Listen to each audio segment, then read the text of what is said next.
Thank you very much for inviting me today. So my name is Richard Hastings. I'm a professor at the University of Warwick and also connected with Monash University in Australia as well. And I was asked to talk about research evidence that relates to the transforming care cohort, in particular people with learning disabilities, autism, or both conditions and behaviours that challenge. And so today I want to cover a few things in the presentation. I want to suggest that we start in a different place than you might normally think. So I'm not going to start with, here's the research evidence. I'm instead going to start with how we might develop a shared understanding of what challenging behaviour is as the first step to thinking about what evidence we need, but also what kind of services might need to be doing and what might be evidence-based. The second thing I'd like to do then is to look at some recent high-quality research evidence, especially from randomized controlled trials. I want to link that back a bit to the framework I'm going to share with you about how we might understand challenging behaviour and show how different interventions might relate to different aspects of that framework, but also give you a feel for the sorts of things then that people have been researching recently and the sorts of findings that's coming from that and the implications for what we might need to do in services. And then I want to move on to the fact that actually we have a real lack of evidence around the provision of services or how we provide services or service models that might support the population that we are interested in, and then end up basically with some thoughts on the implications of what I've talked about and the broader research literature for thinking about the children, young people's transforming care cohort. So that's what I want to do. And the starting point is actually with something you should all be reasonably familiar with. I'm sure you're used to seeing some kind of definition of what is challenging behaviour or behaviours that challenge. So you've probably seen definitions that look very much like this one from Eric Emerson a few years ago now, but most definitions look kind of quite similar to this. The really important thing to point out from this definition is that challenging behaviours are very clearly socially defined. So they're defined in terms of the effects or the impact that they have.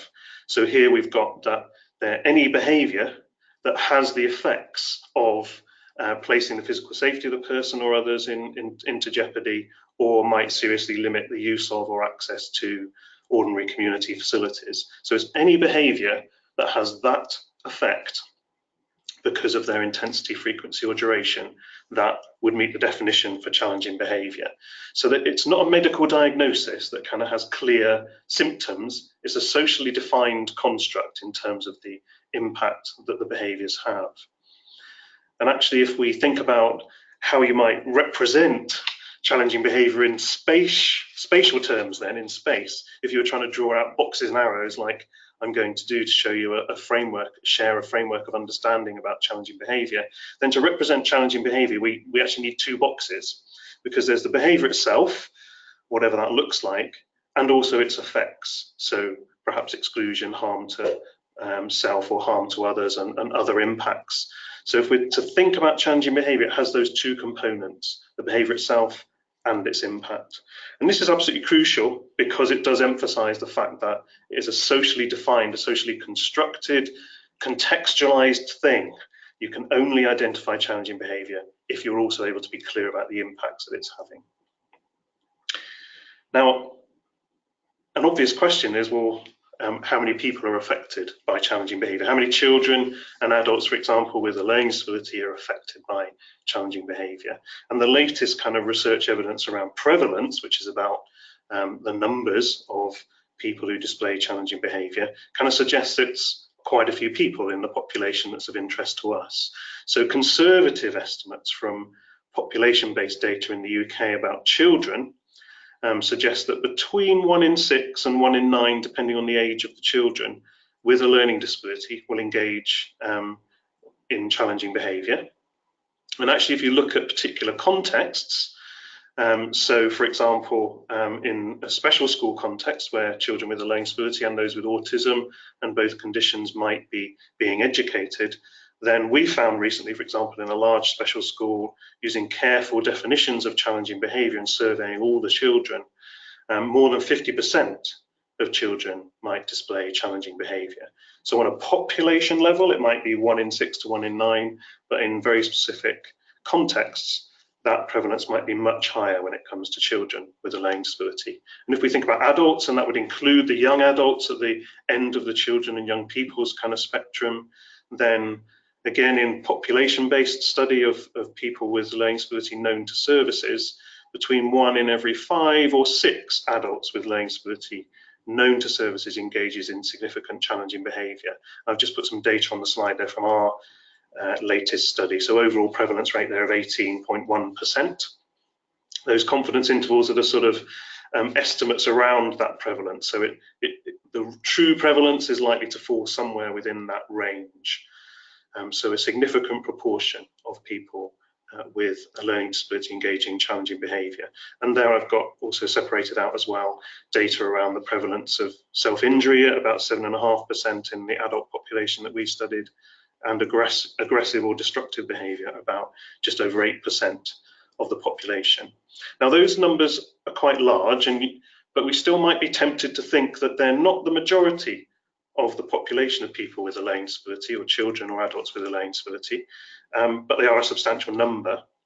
But I'd ask you just to think the other way round for a moment. So if you think about the proportion of services that are likely to be providing support to a child or an adult with a learning disability and challenging behaviour, that prevalence figure, the proportion of services supporting people with challenging behaviour, is likely to be much, much higher than the numbers I'm showing you here, which are about the individuals. So my argument is, from those data, that challenging behaviour is not a special issue that we can just deal with separate from how we think about how we provide services to people with learning disability or autism generally, but it's likely to be actually a key issue overall for what we do about provision of services.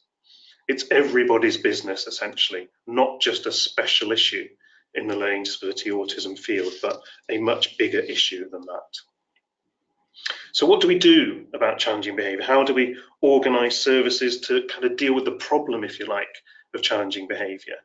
What can we do to help support people and improve their quality of life? Well, when we ask this question, researchers like me and other people will normally kind of start to launch straight into reviewing, well, what are the kind of intervention models, or maybe what are the kind of service models that might be appropriate and might have some evidence behind them. And actually, I'm going to suggest that's the wrong place to start, because actually any solution to any kind of problem that is of interest to us needs to start with an understanding of that problem. And also, actually, as a field, as we'll look at a little bit later, we're seriously lacking in good quality evidence anyway. And so infighting about what might be the best intervention approach without already agreeing how we understand the problem in the first place is not serving people with a learning disability, people with autism and their families well at all. So I'm going to suggest we need to start with, can we develop a shared understanding of challenging behaviour? I'm going to show you and talk through very quickly a framework that we put together a few years ago now that was meant to help organise the research literature as it was at that point, to help understand what is it that causes challenging behaviour? Why does challenging behaviour exist? How can we think about it? What are the factors associated with challenging behaviour to help inform, well, then what might we do about it? So if you look at the slide here, we've got in the centre of the diagram there and to the right a little, we've got 2 boxes I showed you before. So if we're going to represent challenging behaviour, we have to think about the actual behaviour we're seeing itself, but also its outcomes, as we talked about, its impact, its effects. So those are kind of 2 parts of the core parts of the diagram here. And then we reviewed the literature and pulled out the most, where there was the strongest evidence for the sorts of vulnerabilities or risk factors that are more likely to lead to challenging behaviour. Then in the middle of the diagram, there is information about and research and practice that relates to this, about how challenging behaviours are then maintained. So once they're there, once people start engaging in behaviours we might label as challenging, why do they continue and how do they continue? is an important part of the research literature and also part of how we understand a solution.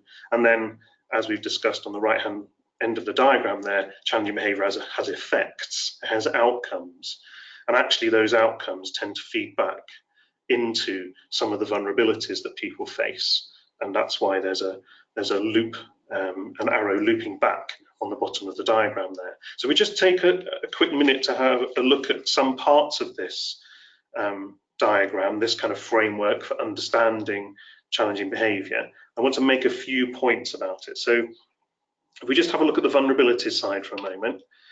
Now, there are probably many different factors that might be associated with vulnerability for displaying challenging behaviour, but we pulled out those for which there was the strongest evidence base at the time. And I think this could change a little bit, and in individual cases there'll always be more personalised things that are important in thinking about why challenging behaviour is there. But these are the kind of big hitting factors. These are the kind of fairly typical things that might lead people to be more vulnerable to developing challenging behaviour in the first place. So some of those vulnerabilities are biological things. So for example, having sensory problems, including sensory disabilities like a hearing loss, for example, but also sensory sensitivities. There are physical health dimensions to challenging behaviour, especially physical health problems that might cause pain, seem to be strongly associated with vulnerability for challenging behaviour. There are some genetic factors. Again, these typically seem to act on perhaps physical health components that then place people at more risk for challenging behaviour. So a good example here is the increased propensity to have reflux in Cornelia de Lange syndrome seems to be quite strongly associated with those individuals developing self-injurious behaviour as a way of managing pain associated with reflux. And then there's also a strong association between having a diagnosis of or having kind of clear symptoms of autism and the propensity or likelihood of developing challenging behaviour. So it's kind of some biological factors, but actually the really big hitting factors here, fitting in with the idea here that challenging behaviour is more of a social construction, not really a medical problem or diagnosis. The psychosocial factors are the big ones, the things that affect people's lives that make them more vulnerable to developing challenging behaviour. So on the top of the list there is experiencing negative life events, including abuse, abusive care might be included there too. So those are factors in making people more likely to engage in challenging behaviour if they have negative life events in their history. A very strong factor is communication. So challenging behaviour can be thought of as a way of clearly communicating needs or as a demonstration, if you like, of unmet needs. And so it's much more likely to occur if people lack communication skills, lack alternative, more effective ways of communicating. Also, people who have more impoverished social networks, have few social supports, have few positive relationships, are more vulnerable to develop challenging behaviour, and also those kind of linked to that social network idea, I guess, having a lack of meaningful activity, a lack of activities, meaningful things to do in your day-to-day life is associated with challenging behaviour too.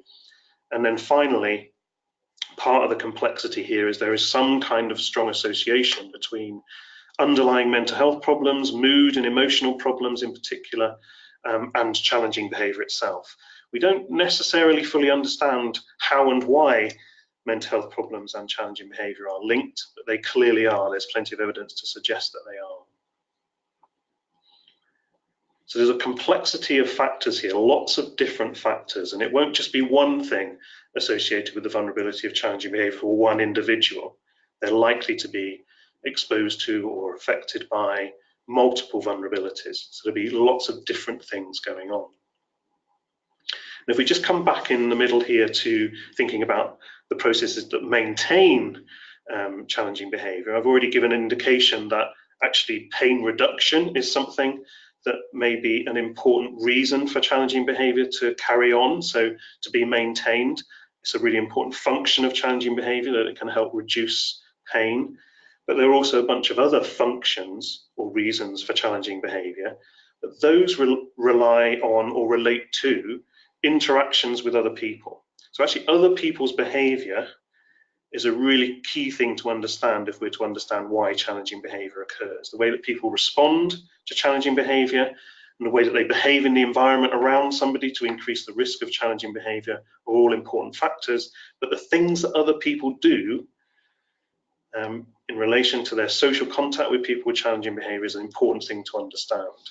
And if we just step out of this diagram a little bit and think about, well, if other people's behaviour is crucial to understand, what sorts of things might affect their behaviour and therefore help us to understand challenging behaviour itself, there's a whole layer of, or sets of layers of things that might affect other people's behaviour. So in this diagram, we've got other people's behaviour in the middle, but their behaviour around those with challenging behaviour might be affected by their emotional responses. There's kind of research exploring that dimension, but also perhaps their beliefs and attitudes and understanding about challenging behaviour too. So they're at the level of individual carers, paid or family carers, then there are those beliefs and emotional kind of dimensions to influencing their own behaviour. But they also sit within, they work within, they live within different cultural and social contexts as well. So a family carer will be likely part of a family context, whether that's a small or a larger family. They'll be a part of a broader cultural group and social network. Paid staff will be part of a more informal culture within the setting that they work in, but also part of a home culture as well. So all of those layers around people will be affecting the way that they respond to challenging behaviour. And wrapped around that, around the outside there, is the kind of wider societal and policy context as well that is likely to influence the way that people respond to challenging behaviour. So the really important thing to pull out from this framework is hopefully it identified a range of things that you recognise and you think, ah yes, I understand how they might relate to challenging behaviour. The key thing is, firstly, can we kind of agree that this is a reasonable place to start, or maybe with some small adjustments, people might generally be happy with it? Can we get a shared understanding? And the most important part of that shared understanding is not just the individual components that are in there, the things that we might think are important, we need to understand, we need to look for, but also that it's complex. It's very complex. That it's a complex biological, psychological, social system of things that are interacting to affect challenging behaviour, or that challenging behaviour sits within if we're to understand it. So services, if they're going to respond, provide evidence-based strategies and help improve outcomes for people with challenging behaviour and their families and carers and others around them. Services are going to have to deal with that complexity somehow. There's not going to be a simple, straightforward answer in terms of how services need to be organised. So the second part of what I want to do is to kind of move on just to think about some recent high quality research evidence in relation to challenging behaviour and what that's telling us, but also link it back to this framework. So I hope you can kind of try and keep that in mind as we move on. And I'm going to talk about a few themes that have come through in the recent literature around antipsychotic drug reduction, around staff training, which is often a typical response to problems, and also thinking about how interventions might start to build multiple components that address this system around challenging behaviour, this complex system. So firstly, starting with antipsychotic drug reduction. There's several studies quite recently, really high quality studies and on some large scale data sets, very, very clearly showing that if you have challenging behaviour alongside your learning disability or autism or both conditions, then you are much more likely to be prescribed antipsychotics. And much more likely to be prescribed antipsychotics, that prevalence is much higher than the prevalence of psychosis in the populations we're interested in. And so even if you control for having a diagnosis of psychosis, you're still much more likely to receive or to be prescribed antipsychotics if you have challenging behaviour. In a recent population study of prescribing that we carried out,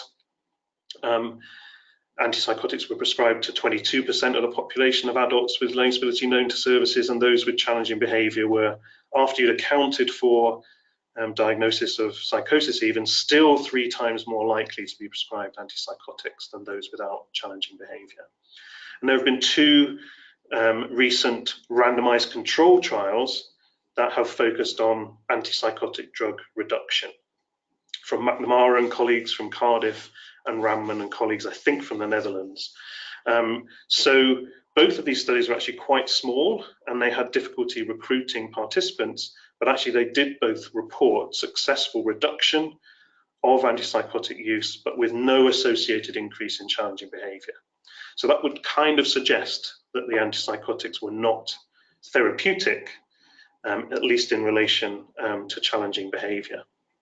And actually, if we go back a little while in history to the Tyra randomised control trial in 2008, carried out in the UK, then there were 86 adults with learning disability in that trial who had no psychosis but did have aggressive challenging behaviour, and then they were prescribed antipsychotics or a placebo in a blinded trial, and after 4 weeks there was a reduction in aggression in all three groups in the study, but the largest reduction in the placebo group.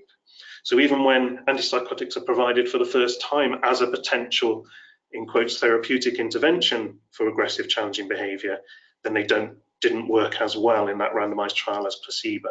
So essentially the high quality randomised trial research evidence suggests that despite the high level of prescribing, it's very likely that antipsychotics are not therapeutically beneficial for this problem, if you like, of challenging behaviour. So this supports clearly the campaign for stopping the over-medication of people with learning disability, autism, or both, or STOMP. So even in the absence, perhaps, of alternative psychological treatments, then actually there's good evidence to suggest that it's important to reduce antipsychotic use with this population.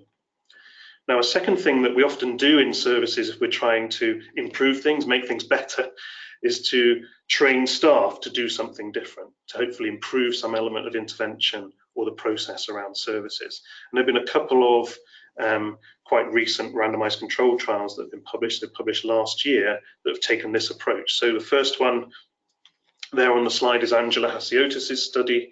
Angela's from UCL, and she carried out a study which is kind of fairly typical, which was say, well, if we give short positive behavioural support training to staff, does it make a difference to outcomes for the people that they then work with? So they took 2 staff from each service that participated in the study. They had 6 days of PBS training, and then they were also had access to mentoring for a year as well after the training. And the idea was that each staff person would support between 6 and 14 people with challenging behaviour. And the core thing was that they would write a positive behaviour support plan first that would describe the intervention, the support that a person would be getting. Now they faced kind of challenges that you would face in training staff in any service if you're trying to improve things. So over 30% of the trained staff actually left the study within the year that the study was being carried out. So a very high turnover of staff. Then of the PBS plans that were written, only 30% of them included all the key elements that were meant to be there, and actually independent assessment of all the PBS plans later rated them all as weak. So the training approach, taking people out, giving them short training, a bit of access to mentoring, and not doing anything else with the service system, clearly didn't lead to good implementation. And actually what they found was then there was no difference between the PBS training group of the trial and the treatment as usual arm of the trial, either on challenging behaviour or on other outcomes for people with a learning disability. So it's very clear that we should not be doing training that is simply about training, a little bit of support, and then hoping that that's going to have an effect. It's clear that you need to do something more systemically, coming back to our challenging behaviour framework that I presented earlier on, much more systemically in the system to change things that would support training, and then maybe that would lead to positive outcomes. And then our own trial illustrates something slightly different. So this was about Who's Challenging Who intervention, which is an attempt to increase staff's empathy for the situation that people with challenging behaviours face, the life experiences they face, and helping them to understand what it might be like to be labelled with challenging behaviour too, or with that label challenging behaviour. So we took staff from 118 different services, 2 staff from each again, a bit like Angela's study. And people were either got to have the half-day Who's Challenging Who training or treatment as usual, or so no training, a control condition. Now, what was important about the Who's Challenging Who training was it was co-designed with people with learning disabilities, and they also delivered it. There was an additional trainer there to support them if they needed it, but actually the person with learning disability was the trainer. And we got very high fidelity of delivery, so implementation was very strong. Although it was challenging to kind of keep the staff in the research study. And we found some evidence of positive effects, relatively small, but then it was only a half-day training. But what's really important here is that it shows that you can develop very high quality training, deliver it to a high degree of fidelity or quality, and also test that in a randomized trial by working with people with a learning disability. So co-produced work can be of really high quality and contribute to really high quality research evidence as well. It's not the Cinderella of stuff that we need to do in services. It can be one of the main high quality things, and I think that trial in particular demonstrates that. Now, there have been some recent studies as well that speak to that more complex system that we looked at in the challenging behaviour framework earlier on. 2 studies in particular combine different pieces that you would identify from that framework that should come together and might help things be more effective. So in both studies, either staff or family members were trained in key skills around positive behavioural support that might improve outcomes, but in both studies an additional element was added, and that element was the part that would help support the emotional response that carers might have and how that might contribute to challenging behaviour on a day-to-day basis too. So you remember that emotions box in the framework that I showed you earlier, it's targeting that as well as trying to change behaviour through positive behavioural support. And so in the Singh et al. Study, they compared mindfulness-based positive behavioural support, which was PBS plus mindfulness meditation versus PBS alone. And then in the Durand et al. Study, they took families of young children who had serious challenging behaviour and trained families in PBS, and in one of the groups in the trial they received an additional optimism training to help reduce their stress as well. And both studies showed what you might predict from our challenging behaviour framework. If you capture at least 2 pieces of that complex system and directly intervene there, you get better outcomes than if you just focus on one piece. So if you support the emotional well-being of carers, staff or family members, then actually you get better outcomes from positive behavioural support training than if you just delivered PBS training on its own. So this speaks to combining elements in the model into interventions is quite important and might lead to better outcomes. It kind of makes sense of the complexity that we saw earlier on. Now, those are kind of individual interventions, and there are more that are also summarised in the NICE guidelines that I'm sure you're familiar with, because the NICE guidelines have kind of reviewed the international research evidence and presented it back. But actually, if we're going to deal with that complexity, we need to bring all things together into what we might call service models. So how a bunch of related interventions and pieces and pathways and supports and assessment will all come together into the way that a service is designed and then a service is run. And we need to think about whether those services, as they come together into different holistic models, have positive effects. Now, the concerning thing about both the NICE guidelines that have been published around challenging behaviour so far, so the clinical guideline in 2015, and then last year the challenging behaviour service models guideline, which focused explicitly on what evidence there was around different service models, ways of delivering services, is that the research on organising and delivery of care or service models out there in the literature around challenging behaviour, there is basically almost nothing out there of high quality. So no randomized controlled trials, no high quality systematic reviews found. There's a real lack of robust evidence throughout the service models guideline. So a real problem is that we don't have, well, we might have some evidence around individual interventions, we don't have really strong evidence about how to organise all that together into a service model and then evaluate the outcomes from that. The exception is actually one typical service model, if you like, has been tested in a randomised controlled trial design. So in many places around the country, there are specialist challenging behaviour teams, or in the case of the trial that was carried out, a specialist behaviour therapy team, it was called. Essentially like a positive behaviour support service, I imagine. And so what, again, Angela Hasiotis from UCL and her colleagues had done was a small randomised controlled trial, randomly allocating adults with challenging behaviour to either the specialist behaviour therapy team or to receive other services as usual in their local area. And they found lower challenging behaviour in those who were referred and received support from the specialist behaviour therapy team at 6 months through the trial. And actually they did a 2-year follow-up as well, and found that the advantages in terms of reduced challenging behaviour were maintained.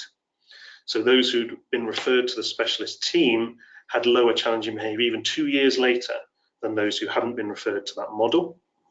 And they also showed that there were no cost differences overall. So although it didn't save money over the 2-year period, there were actually no cost differences.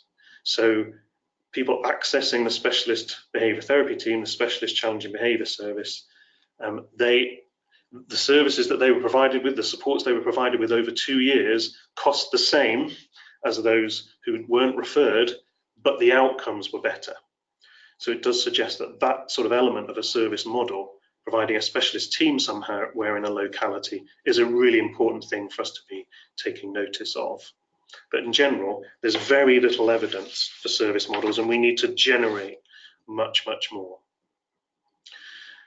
Now, there is also a recent example of an intervention that is much more kind of systems focused, has much more of an eye on all of those complexities in that challenging behaviour framework that I showed you earlier on. And it shows essentially that it's possible to think in that more complex way, to design a systemic intervention, and actually to robustly start to evaluate it too. And this was a study that Peter McGill from the University of Kent and colleagues published just last year. They developed what they called a capable environments intervention model. So it included elements that addressed some of the systems, or social systems aspects around challenging behaviour, but also a lot of those vulnerabilities, if you remember from that left-hand side of the framework diagram I showed you earlier on. So the capable environments intervention, which I think they call Active 8 now, as in 8 elements of it, focused on activities and skill development for people. It focused on improving their physical health. It did focus on the staff in the service as well, and improving their skills and training them up. It focused on how management was organised and the quality of management within services.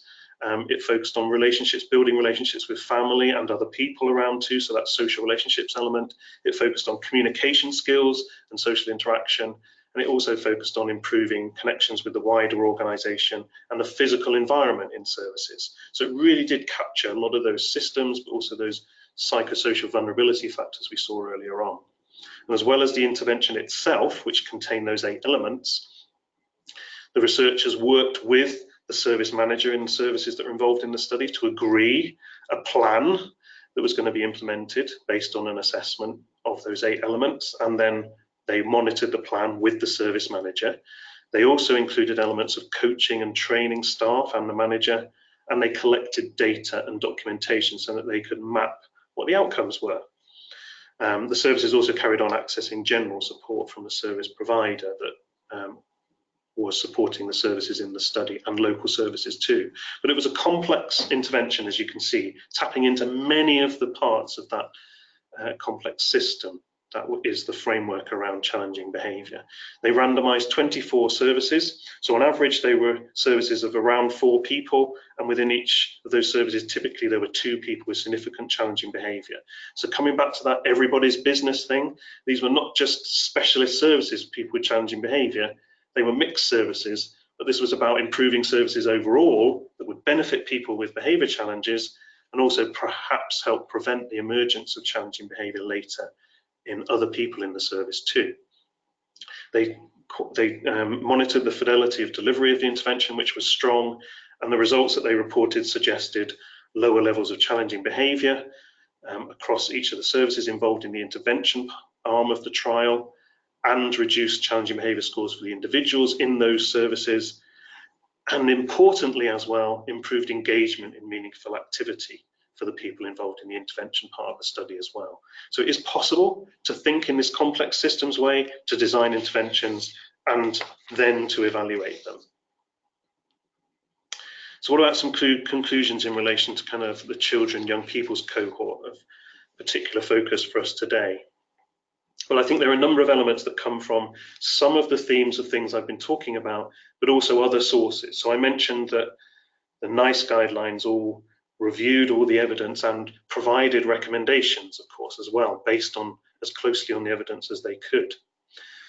And those recommendations map on very nicely to the idea that we should be thinking about a shared framework of understanding of challenging behaviour that is a complex system that needs to be addressed in a reasonably kind of complex but coherent way. So one of the key recommendations, or the key recommendation from the Service Models Guideline, is that local areas ought to appoint a single commissioner for all learning disability, and I would argue, and autism services too, in a local area.